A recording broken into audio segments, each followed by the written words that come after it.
In this video, we are going to resolve together 20 mock questions about PMI-CP, PMI Construction Professional. And these 20 questions will be splitted according to the PMI-CP 4 modules. We are going to see 5 questions about the communications, 5 others about the interface, and 5 other questions about the change order management, and finally 5 questions about the contract and risk management. So in total, we are going to resolve 20 questions in this video. Let's start with the construction project communications. The first question says, a construction professional is in charge of building a hospital. Knowing that the project includes a diverse group of stakeholders, the construction professional opted for using a project management information system, which is also known as PMIS, to increase collaboration and decision making. Yet a key stakeholder, so here you need to focus on key here. It's not just a stakeholder, so the key here maybe could give you an indication about the right answer later on. Prefers to receive some important documents on paper to be manually processed and approved, which means that the key stakeholder here doesn't want to use the PMIS in certain cases.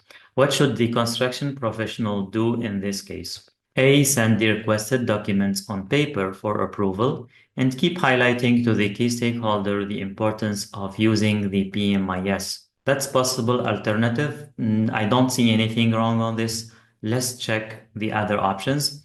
B. Explain to the key stakeholder that the investment of setting up the PMIS is huge. Therefore, it should be fully used to justify its costs. So here, the construction professional is only focusing on the ROI, the return on investment.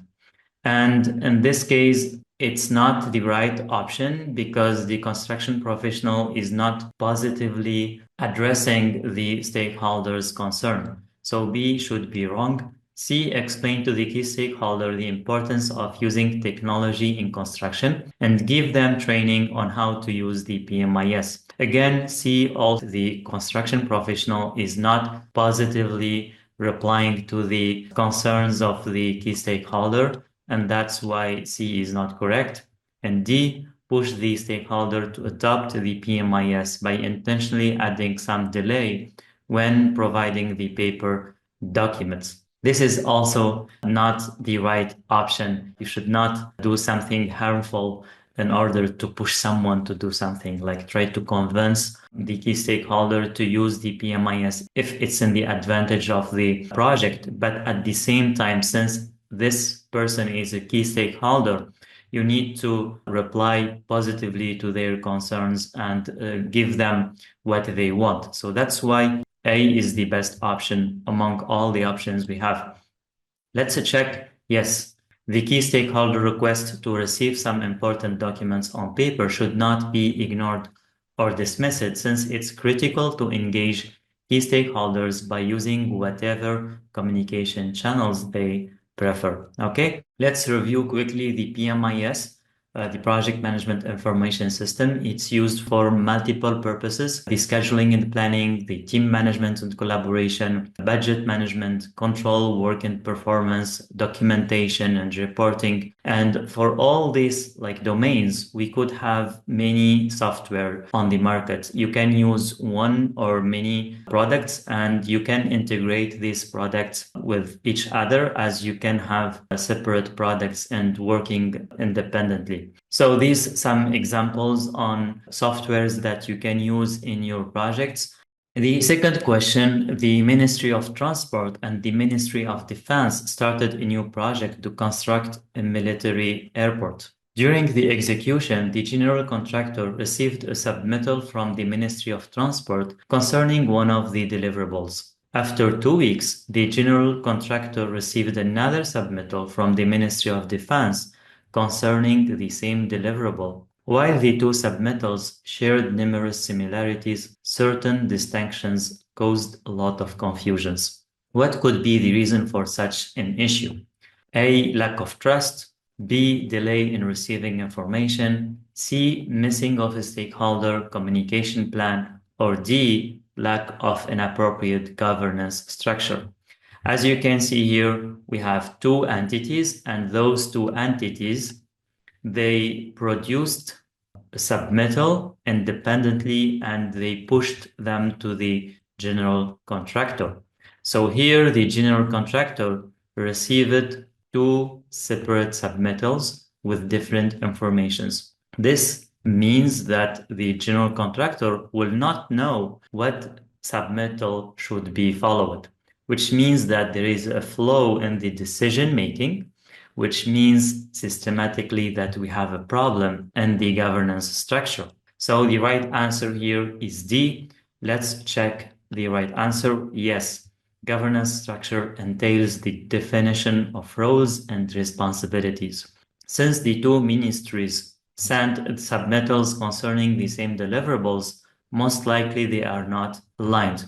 We can review here what is the project governance. The project governance is the framework for policies, processes, and responsibilities.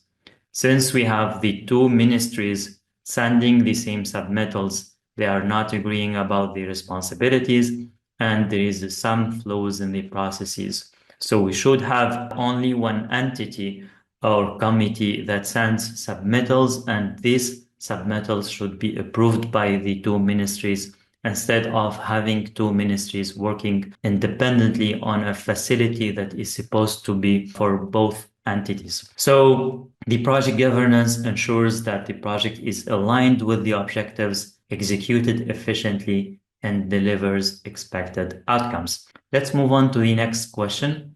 In a construction project to develop a wind farm, the construction professional manages several teams. Communication gaps between the project teams have started to emerge, resulting in delays in decision-making and workflow disruptions. These challenges have negatively affected the project timeline and created tension among team members. What should the construction professional do? A. Implement the big room OBEA to ensure alignment between the project teams. So this is nothing wrong on this because we have a team or several teams. There are some gaps. So gathering them on the same room and have frequent meetings could resolve the problem. So A could be the right option. Let's check B, C, and D and confirm.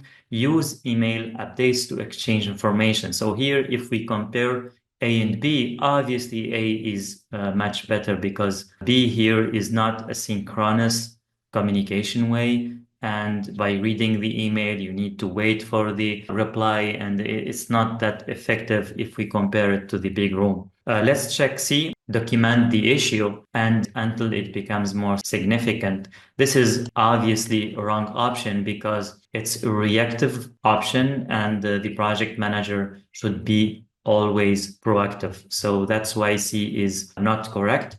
And D, set up a stakeholder and communication plan to engage project teams. Even though a project communication plan is important, and if we already have project communication plan, but this is not sufficient. This is just a plan. And if we are executing the project, you need to have these project teams all together and communicate with them and implement your plans. So we don't have a sign that the communication is not there. And even if it's there, it's important to implement OBEA for this case. So among all the options, I think A is the best option. Let's confirm, yes, OBEA serves as a collaborative environment where teams can visualize project progress, discuss challenges, and align their efforts. Regular cross-functional meetings in this space help address misalignments quickly, ensuring timely decision-making and reducing delays. Let's move on to the next question. A construction professional is leading a kickoff meeting for a large infrastructure project. During the meeting, the construction professional details a series of tasks that must be completed within the next phase of construction. The construction professional stresses the importance of each task. So here, this could be a keyword. and explains the specific impact these activities will have on the overall success of the project. The construction professional emphasizes that the team's dedication to these tasks will be critical in meeting the project goals and satisfying client expectations. What type of commitment is the construction professional promoting through this approach? Let's check the different options made under high pressure circumstances, emphasizing client satisfaction. So here we don't see the high pressure. They are trying to stress the importance of the tasks, that these tasks are critical to meet the project goals. So I don't think it's a high pressure circumstance. So it's just a sharing of the goals, the big picture, which is something very important when having a commitment. So A, it doesn't look as the right answer. Let's check B. A commitment that is documented formally and in written. Okay, so here during the meeting, the construction professional details a series of tasks, and then they stressed the importance of these tasks. So it's not formally written according to the scenario. So the B here is also doesn't seem very clear, and it doesn't seem like the right answer. C, a commitment involving as many team members as possible to secure broad support. Also, we don't see that all team members are included in this scenario. So we don't have enough information to say that we have as many team members as possible. So C also doesn't look like a right answer. Let's check D, a commitment where the team understands why the requested work is important. This is making the most sense. D is the right option according to my analysis. Let's confirm. Yes, the right answer is D. The commitment is mission-based because the construction professional, who is the customer of the commitment, explains to the team, who are the performer, why the requested work, which is the request, is important, aligning it with the project's mission. So let's review the aspects of good commitment. A good commitment should be public. It should be active. The performer should actively negotiate and clarify assumptions. It should be voluntary, commit willingly for personal ownership. The performer commits to do the work, and explicit. The commit should be clear to avoid misunderstanding. And finally, the commit should be mission-based, which means that the performer understands the purpose behind the request. And that's what we have just seen in the question.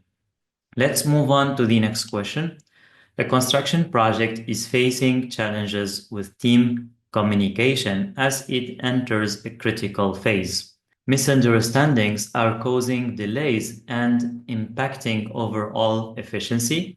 To address these issues, the project manager decides to implement the Compass tool and encourages the construction team to respond thoughtfully to each of the 13 survey questions. The tool showed that the communication effectiveness score of the understanding category is too low. So here we have this category, which is one of the 5 categories of the Compass tool. And this category shows that project team, they are not understanding each other very well. So what should the construction professional do in this case? A, develop a communication strategy and plan to reduce misunderstandings among construction team members. Usually the strategy and plan are not used for reducing misunderstandings, and that's why this option is not making a lot of sense. B, provide the team with coaching on active listening techniques, then rerun the Compass tool to assess any improvements. That's possible option, like doing coaching for active listening so the team can understand each other better, then rerunning the Compass tool to verify the impact of this activity. So B here would be right option. Let's check C and D. Establish a PMIS to enhance the accuracy and timeliness of project communications. So if you can see here we are talking about a problem in the understanding. But this option is addressing another problem, which is the accuracy and timeliness. So that's why C is not correct option. D, no further action is needed as the compass tool has produced the anticipated result by identifying existing misunderstandings. So here we have a problem. And option D says that no further action is needed, which means that this should be wrong because there is no point in doing nothing after using a tool or a technique or process. If we are using some tools or techniques, consequently, we should do some actions afterwards to resolve the problem. That's why here, if you see in any of the options in the PMI-CP exam that there is no further action is needed, most probably that option is wrong. You need to do something to correct the problem in the situation that you are facing. The right option in this case should be B. That's correct. A low score in understanding suggests a need for more practical hands-on improvements in team communication skills, such as active listening. Rerunning the compass tool afterward allows the project manager to measure any improvements and adjust the approach if necessary. If you'd like to practice more PMI-CP questions, you can check my other course, PMI-CP Practice Tests on Udemy. Let's review some questions about construction interface management. The first question says, in a construction project for a large hydropower facility, multiple contractors and teams are involved in delivering various components, including civil works, mechanical systems, and electrical installations. Coordination issues have arisen with miscommunications and unclear responsibilities causing delays. The construction professional meets with the interface management team to take action to ensure seamless collaboration between interface teams. What should the construction professional do? In a construction project for a large hydropower facility, multiple contractors and teams are involved in delivering various components, including civil works, mechanical systems, and electrical installations. Coordination issues have arisen with miscommunications and unclear responsibilities, causing delays. The construction professionals meets with the interface management team to take actions to ensure seamless collaboration between interface teams. What should the construction professional do? A. Request from the interface manager to develop an interface management strategy for the project. So here we have a problem about responsibilities and clear responsibilities. So it's not about the strategy for the interface management. That's why A is not the right option. B. Request from the interface management team to set up an interface responsibility matrix. That's something which is making a lot of sense because this addresses the problem we are having, the unclear responsibilities. To clarify the roles and responsibilities of the involved interface parties. B should be the right answer. Sometimes in your exam, you find that from reading the first or second option, you right away, you feel that this is the right answer. In most cases, that's the right answer. So you can move forward. If you don't have enough time, you can move forward to the next question. If you still have time, you can check the other options, but keep in mind that your first impression is most probably the right impression. We can check here C and D, request from the interface coordinator to supervise the interface data register to maintain accurate and up-to-date records of all interface activities. So here about the documentation, while the problem is about the responsibilities. So that's why C is not correct. D, conduct formal lessons learned and evaluate the interface management performance.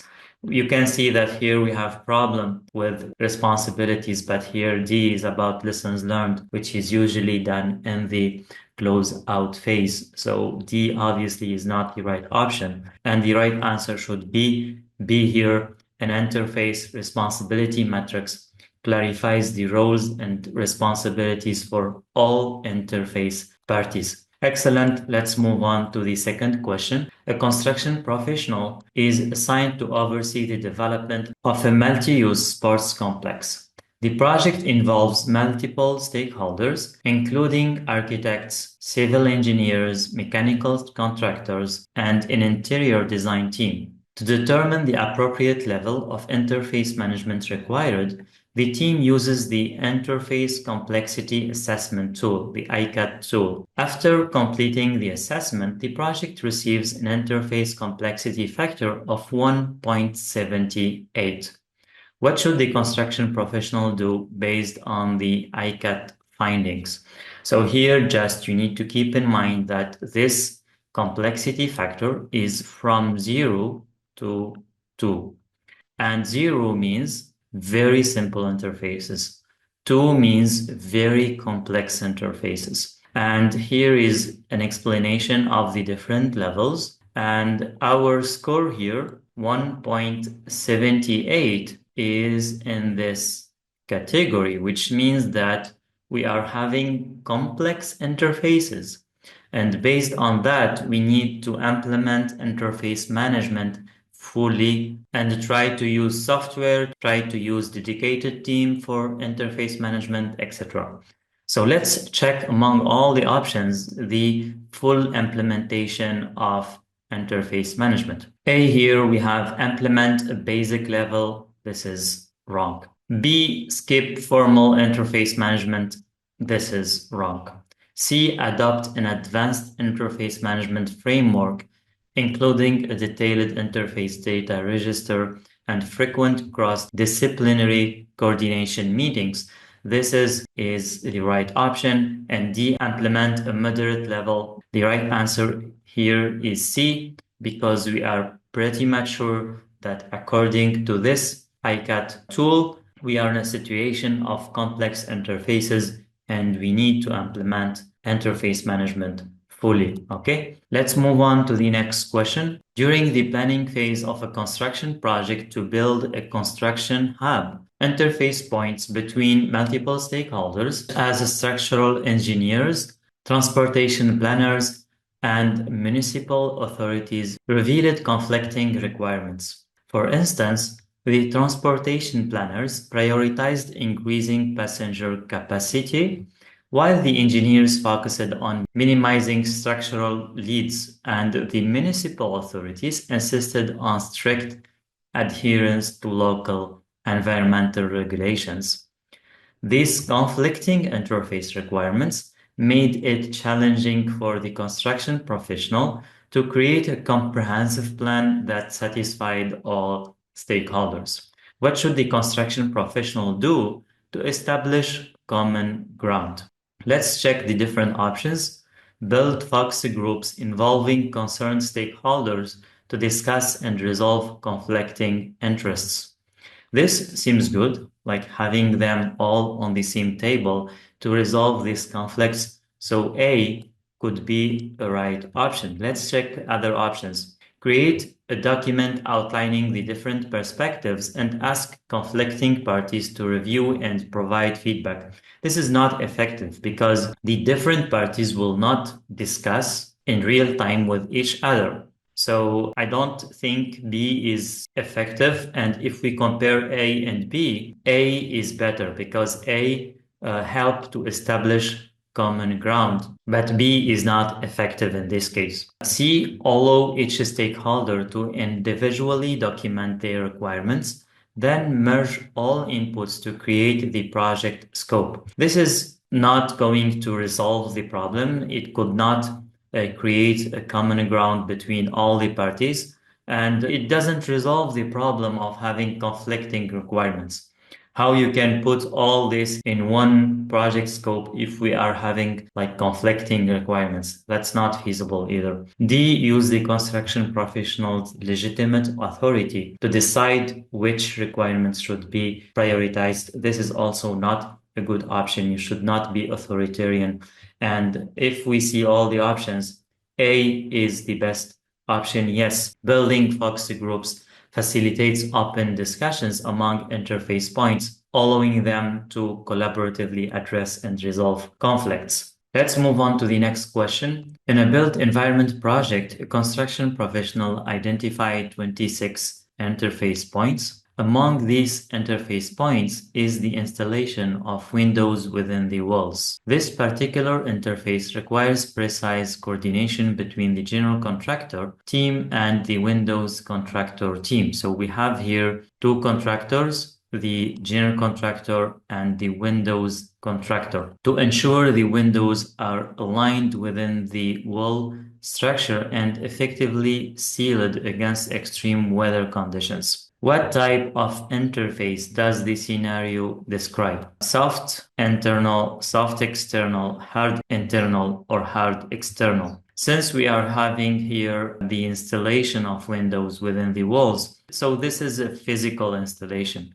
which means that the interface is hard, not soft, and we can eliminate right away options A and B. Now we need to decide whether this interface is internal or external. In the scenario, we can understand that the general contractor is having a different scope of work than the windows contractor. So it doesn't seem that this contractor is already like hired by the general contractor. It rather seems that they are totally independent. And this means that these two entities are having separate scope of work, and consequently, they are external interface. And consequently, the right option is D. Let's confirm. The described interface could be categorized as hard and external since it represents a physical connection between two different scopes of work, the wall construction and the windows installation. Okay, let's move on to the next question. A construction professional is managing a large-scale infrastructure project to build a metro station. The project involves multiple work packages, including civil construction, electrical installations, mechanical systems, and architectural finishing. During the early stages of execution, delays and miscommunication arise between teams handling the civil works and electrical installations, leading to misaligned schedules and incomplete tasks at key milestones. The construction professional identifies that the cause of these issues is poor coordination and a lack of clarity around the responsibilities and dependencies between the different work packages. This is considered as a little bit longer scenario, and in your PMI-CP exam, you should expect these long scenarios, even longer than this. A lot of PMI-CP students, after taking the PMI-CP exam, said that the exam is lengthy and you should expect longer scenarios like this and even longer than this. Also for the options, you can expect longer options as well. What should the construction professional do next? Establish and plan all the interface points between the different packages. Hold weekly meetings to discuss progress with all package managers. Here, weekly, is that enough as frequency? I don't think so. You can see here that there is misalignment and poor coordination, and weekly should be not enough. So that's why B could be dismissed right away. C, assign a dedicated team member to resolve issues as they arise. So here, one team member to resolve the issues is not enough. We need to have always coordination between the team members and not just a person who is waiting for the problems to happen in order to resolve them. So that's why C is not efficient. D, focus on completing the critical path activities first to minimize project delays. This will not resolve the issue because the poor coordination could even take place in critical path activities. So this D is not going to resolve the problem. And to resolve this issue, the best option is to establish and plan all the interface points between the different packages. Let's check the right answer. Yes, A is the right answer. Clearly defining and planning all interface points between work packages ensures that dependencies, responsibilities, and timelines are well coordinated. This approach minimizes miscommunication and aligns the work packages, enabling seamless collaboration and preventing future delays. If you'd like to practice more questions, again, I invite you to check out my Udemy course, PMI-CP practice tests. Now let's review more questions about the construction scope and change order management. The first question says, during the wall painting of a hypermarket, the sponsor requested the construction professional to change the color intensity. The change doesn't have any financial impact and the project team has all the technical capabilities to execute the project. What should the construction professional do? Proceed with implementing the requested change, or refer the client's request to the change control board for review, or measure the impact of the requested change on the delivery date, and finally execute the original scope, then begin work on the requested change. This is not making any sense. So you cannot execute the original scope, then do the rework. It doesn't make any sense. So we can eliminate D right away. Let's check C. Measure the impact of the requested change on the delivery date seems not complete because here the impact is only on the schedule, whereas in reality you need to check the impact on the budget, on the processes, on any kind of aspect. So you should study impacts from different perspectives and not just from the delivery date. So that's why C is not complete. And A, proceed with implementing the change request means that the construction professional is already approving without having the approval of the CCB, which shows a lack of following the governance structure. So the best answer here is B. When there is a change order or the change request, the construction professional should take that to the CCB for review. And once it's reviewed and approved, then A should be the next step. So here you might be thinking, hey, the change is just the color intensity, so it doesn't need to be reviewed. Actually, even though the change doesn't have financial impact and probably doesn't have impact on deadlines, even those are not impacted, you need to consult the appropriate body who are reviewing the change requests, and that is the change control board, the CCB. Okay, let's confirm the right answer. Yes, the right answer is B. Change requests should be reviewed and discussed by the CCB to analyze their impact on the project, including its delivery date, and accordingly get accepted or rejected. Let's move on to the next question. Before moving on to the detailed design, a multinational industrial organization is conducting a scope evaluation of building a gas production facility. The construction professional in charge of this project decided to use the project definition rating index in order to identify any gaps and optimize the scope coverage. We know that the PDRI tool is an assessment tool for the scope, and here in this project, they used it to identify any gaps and check the scope coverage of the project. The construction professional finds out that the PDRI score of the project is 230. What does this score mean? We know that the PDRI score 230 is more than 200. We have 200 as a reference. A score below 200 means that the scope is complete and most probably under project and ahead of schedule. But a score above 200 means that the project will likely be delivered above target and behind schedule, which is the option A here, since we have 230 more than 200, which is our reference. Let's confirm the right answer. Yes, the right answer is A. All right, let's move on to the next question. A construction professional is leading the construction of a built environment project. During a phone call with a key stakeholder, the latter requested adding more work to the project. The construction professional informed the stakeholder that this would cost an additional $80,000, to which the stakeholder agreed. Until now, everything is fine. Okay, let's check what happens later. However, when the construction professional sent the invoice including the additional work fees, the key stakeholder refused to pay the additional cost, claiming that the project had an unacceptable delay which could be even penalized. What should the construction professional have done to avoid this situation? There are four options. Sometimes there are more than one right option. And in this case, you will find select two or select three. Don't worry if there are more than one correct answer. The question will tell you that, and you will need to select more than one option. Okay, let's check. A, opt for a different communication channel.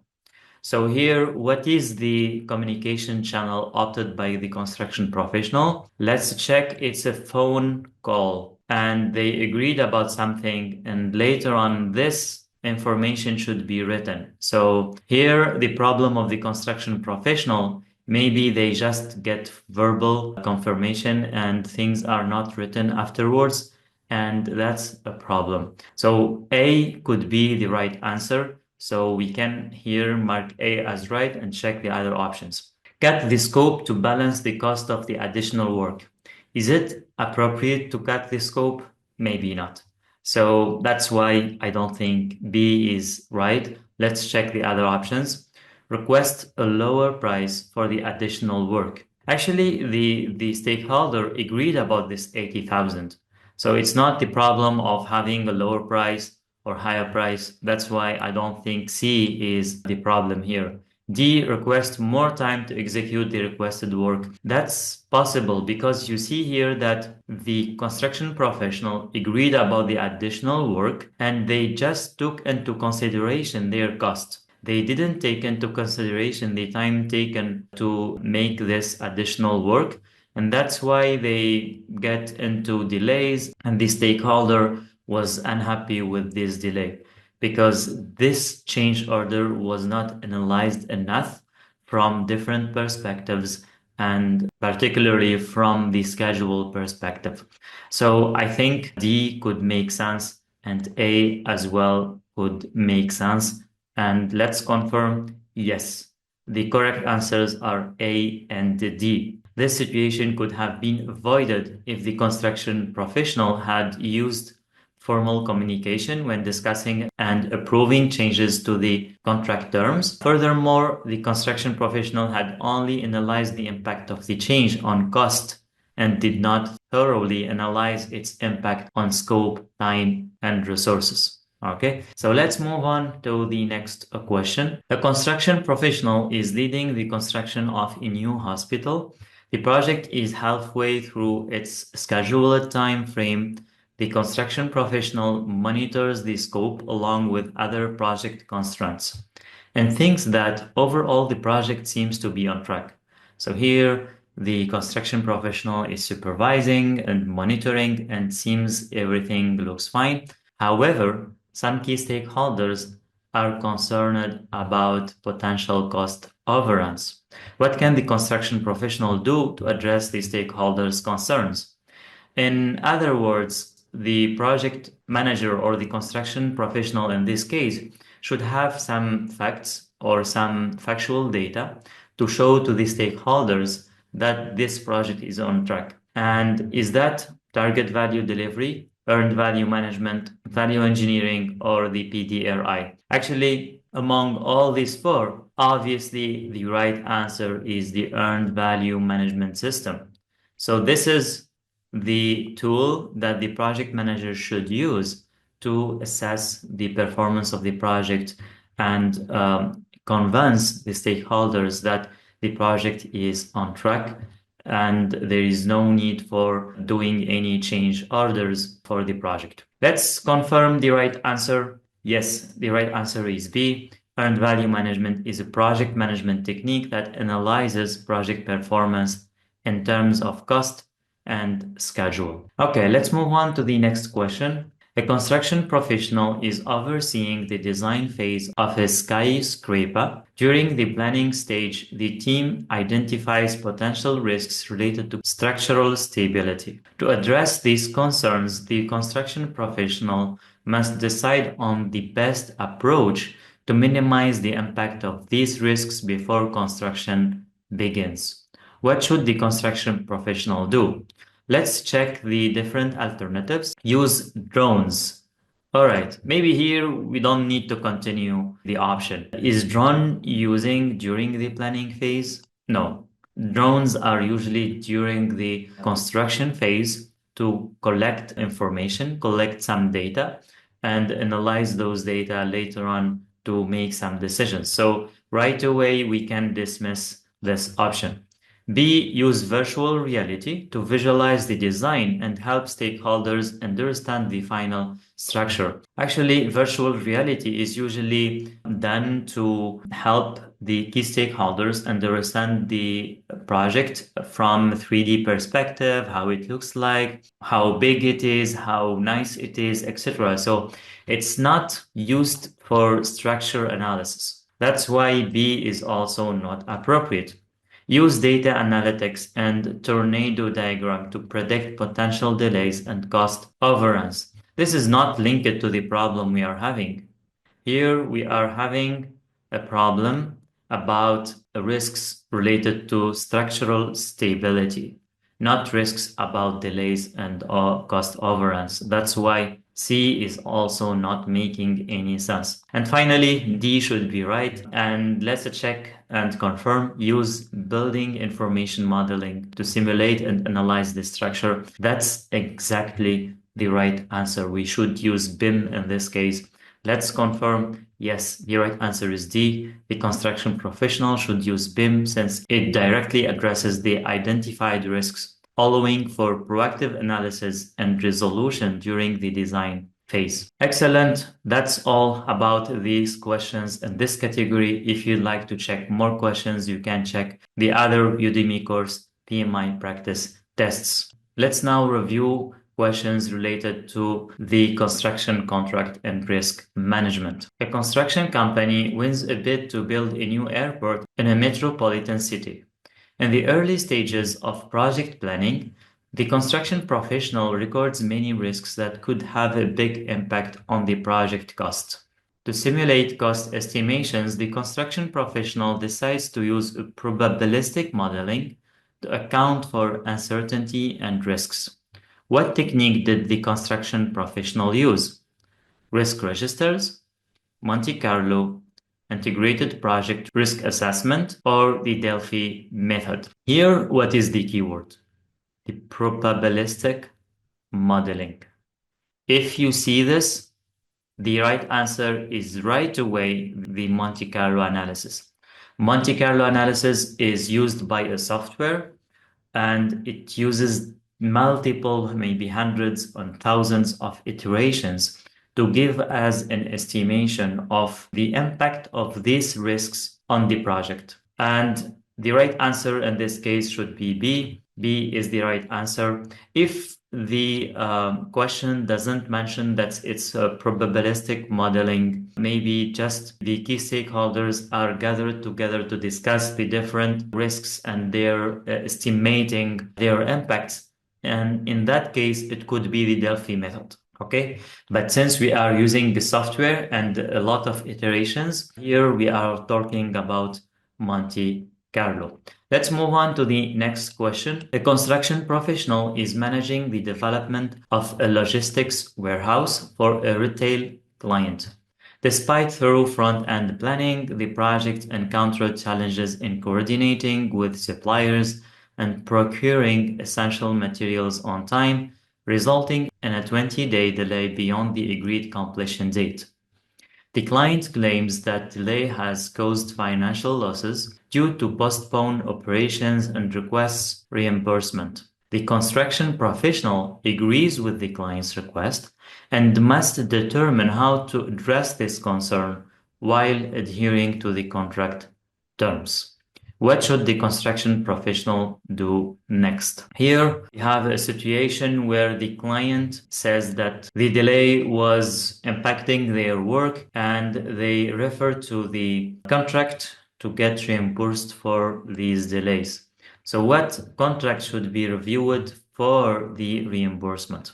Let's check here the different contracts. Consult the change order clause to formally extend the project duration. Actually, here we are not talking about extending the duration. We are talking about delays that are happening and there are no reasons for these delays. For example, it could be lack of resources for this provider, for example, or it could be other problems within the responsibility of the provider.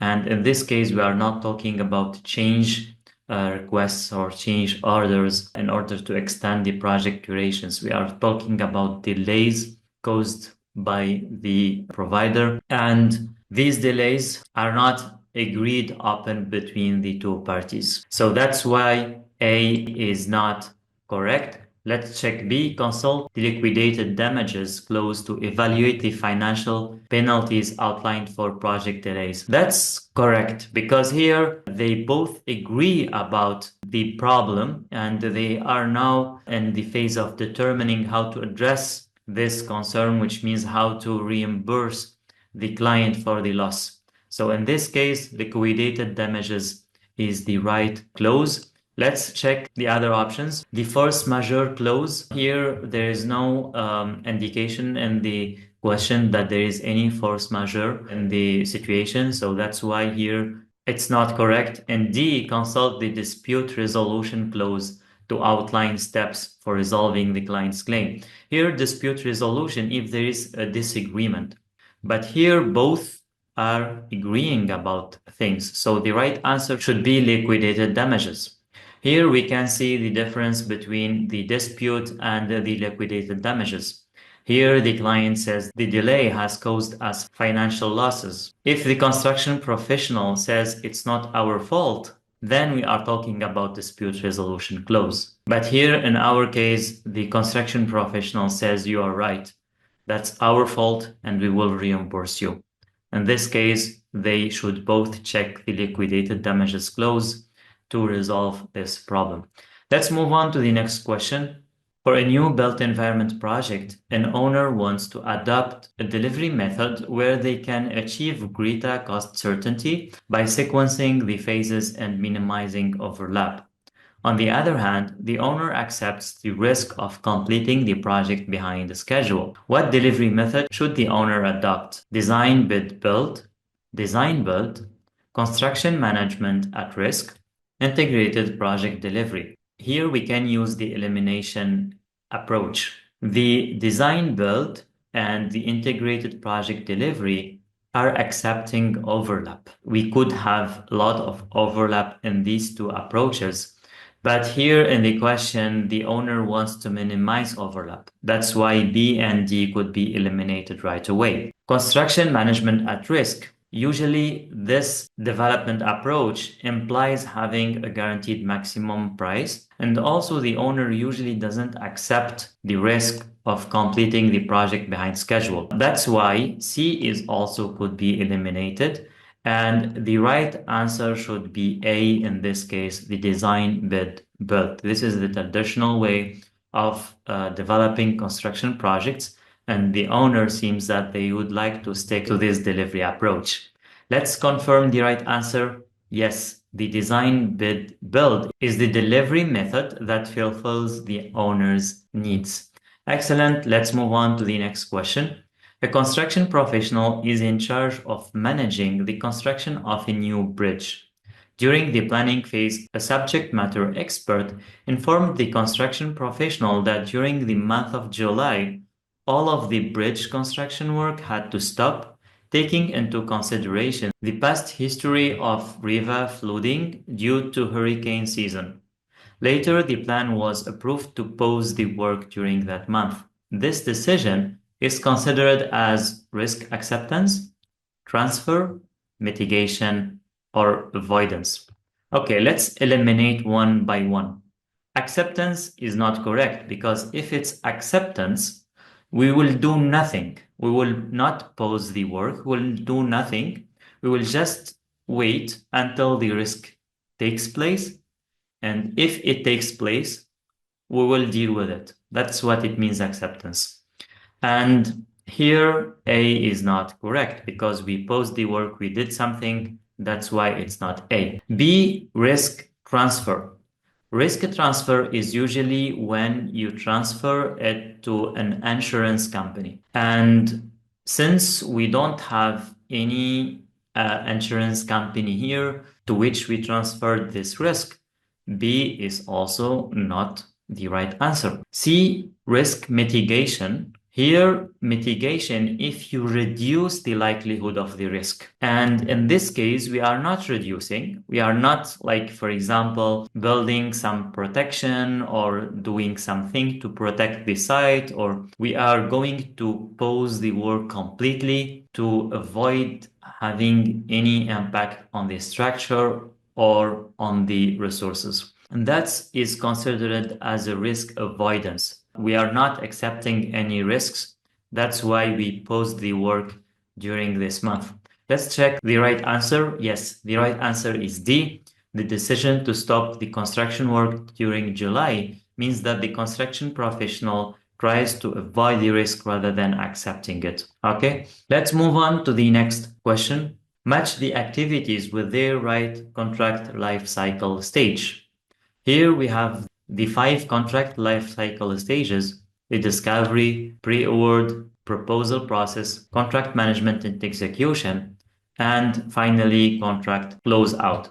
So these are ordered correctly, and here we need to find out which one is corresponding to the right stage. A, contractors determine their project walk-away point. This is usually in the discovery phase, where you invite the potential providers or contractors, and these providers will understand the context of the project, and they will decide about their walk-away points. They could say, for instance, this project is too big for us, we cannot do it, or this project is too small for us, or this technology we did not use before and we are not comfortable using it, so we are not going to consider this project. So whatever criteria that the contractor used to say that this project is not for us means that they define their walk-away point. And this is happening in the discovery phase. The contract documents are formalized and signed. This is usually in the proposal process. We have this, we sign the contract. Then C, determination of who will conduct contract compliance reviews and when. So here, during the execution, we continue reviewing what is in the contract and what we are executing. So to confirm if there is any gap, if there is something not aligned with the contract, etc. And this is happening in the contract management and execution. The owner organization defines the internal evaluation criteria for incoming proposals. This is happening in the pre-award phase, defining the internal evaluation criteria and try to prepare the bid documents and all this documentation. So in the proposal process, they will push this to the potential providers and receive the different proposals and then do the selection and signing the contracts. So these are the answer for this question, or these are the correct answer for this question. During the contract closeout, we usually do some lessons learned and ensure that everything is on order, do the archiving and all this kind of stuff. If you'd like to practice more questions, you can check out my other course,